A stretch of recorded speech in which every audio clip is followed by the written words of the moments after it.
Penalty kicks serve as a model for interpersonal interactions, offering insights into our cognitive biases and providing a microcosm of how we assess others' behaviour. A lot of anxiety, tension and worry comes into play during penalty kicks. Negative expectations and memories of past failures can also flood a player's mind. This intense pressure of penalty kicks can lead to what is known as choking under pressure, a phenomenon where individuals underperform in high-stress situations despite their skills and preparation. The spotlight effect, where players overestimate how much others are focusing on their performance, further heights anxiety. On the other hand, some players excel under pressure, demonstrating resilience and composure. This ability to remain calm and focused is often attributed to mental toughness and effective coping strategies. In this video, we'll explore these intriguing aspects of penalty kicks in greater detail, delving into the psychological principles at play and offering practical insights for managing pressure and enhancing performance both on and off the field. But before we start, don't forget to press the subscribe button below and stick around until the end to discover how techniques like visualization, deep breathing and positive self-talk can significantly enhance your performance.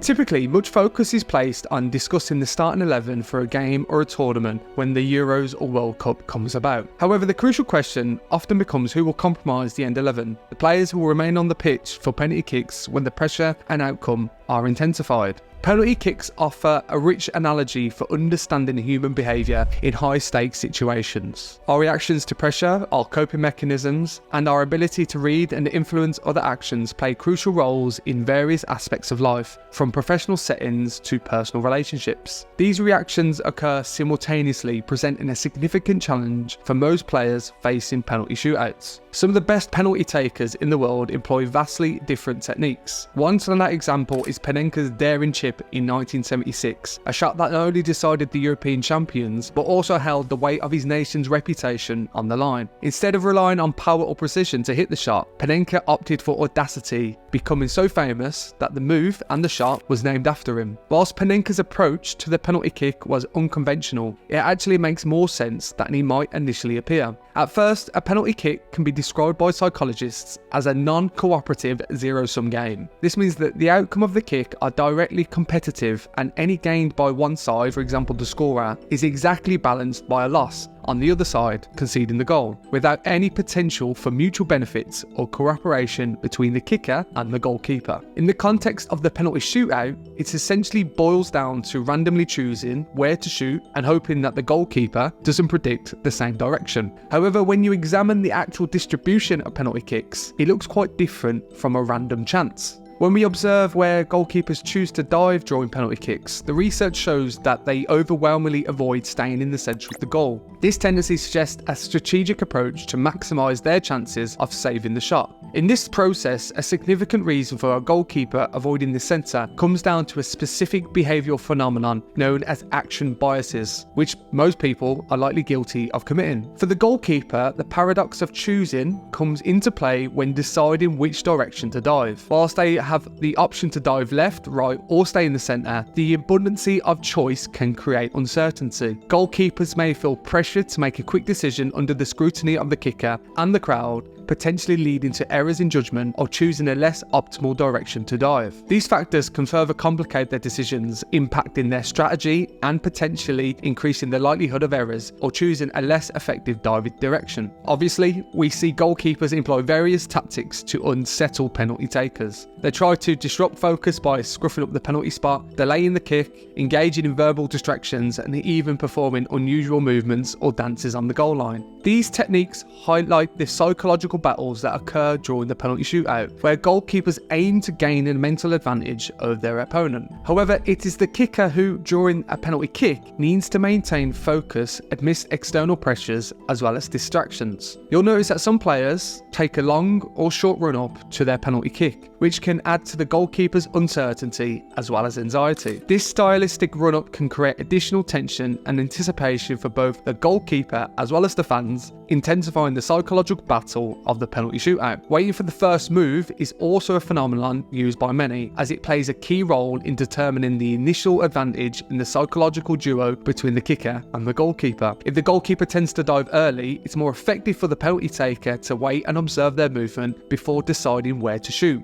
On the other hand, if the goalkeeper tends to delay their dive and move late, it's better for the penalty taker to aim for the corners with more power. The Panenka technique, where the kicker chips the ball delicately down the centre as the goalkeeper dives, can also be effective against goalkeepers who anticipate a corner shot. When both perceived competencies and predictability of an outcome are high, individuals feel a strong sense of control. However, when we try to enforce behaviours or think about things mathematically, we encounter a psychological paradox. Trying to make players act in a certain way that theoretically improves their chances can actually worsen their performance. It can lead to increased anxiety and nervousness, leading to a negative response. Interestingly, players don't necessarily need to actually control to perform well, they just need to believe that they can do it and have it. To perform better, footballers need to simply believe that they're in control, and this principle extends beyond the game. Penalty kicks then can provide a fascinating insight into the emotional process, where one person's emotional state can trigger physiological and psychological change in another. Through visualization, repetition, and analysis, coaches can gain insight into how a goalkeeper understands and predicts the movements of penalty takers during critical moments in a game. In addition, research indicates that practicing under conditions that induce a moderate level of anxiety can effectively prepare athletes for performing under high-pressure situations. This means that it's highly beneficial to practice under realistic conditions that include some level of stress and anxiety. However, this can be challenged without access to passionate fans or a loudspeaker like Arteta tried to implicate with You'll Never Walk Alone. But having a few people watching and introducing extrinsic stakes like rewards or consequence can simulate the pressures of a real game. These elements can elevate adrenaline levels and create a more realistic environment, which is often sufficient to prepare athletes effectively. The key here is to incorporate some consequence for their outcome during training. This approach tends to be more impactful in preparing athletes for high pressure situations and enhancing their performance. For example, setting up a penalty shootout in practice sessions where players can compete for points or prizes can mirror the intensity and focus required during actual matches, helping them perform better under pressure when it counts. Mindfulness becomes crucial during this process as it helps the athletes manage the psychological challenges of missing or repeating the action again. Take England for example. Once you gain an accumulation of a history of pain and setbacks, it can become increasingly difficult each time you confront a similar situation. This means that athletes must cultivate resilience and a positive mindset to overcome past failures and maintain focus under pressure. Learning from mistakes without dwelling on these excessively can also provide moments in achieving success when facing similar situations in the future. This skill is not learned overnight, but through consistent practice and mindfulness, you can improve. So stick around for the next video where you can discover valuable strategies to effectively handle setbacks and evaluate your performance, leading to achievement of your goals.